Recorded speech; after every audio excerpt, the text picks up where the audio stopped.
இவர் போல யார் என்று ஊர் சொல்ல வேண்டும் என்ற இலக்கணத்திற்கு எடுத்துக்காட்டாக வாழ்ந்த எங்கள் மனதில் நீங்கா இடம் பிடித்த கேப்டன் வள்ளல் பத்மபூஷன் விஜயகாந்த் அவர்களின் 72வது பிறந்த நாள் விழாவும் பல சோதனைகளுக்கு நடுவில் பல்வேறு வெற்றிகளையும் பல்வேறு தோல்விகளையும் கண்டு இன்னமும் நாங்கள் எல்லாம் கேப்டனின் பிள்ளைகள் என்று எழுச்சியோடு வருகை தந்திருக்கும் இந்த 20ஆம் ஆண்டு துவக்க விழா முப்பெரும் விழாவிற்கு வருகை தந்த அனைவருக்கும் நன்றி கூறி இன்னும் சில மணித்துளிகளில் எழுச்சி நாயகன் மக்கள் தளபதி அண்ணன் எல்கே எஸ் அவர்கள் உங்களிடத்திலே பொதுக்கூட்ட மேடையிலே வர இருக்கின்றார்கள்.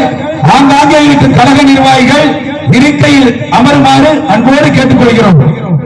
உங்களை அன்போடு அழைப்பது புதுக்கோட்டை வடக்கு மாவட்டம் புதுக்கோட்டை நகர கழகம் என்பதை மகிழ்ச்சியோடு தெரிவித்துக் கொள்கிறோம்.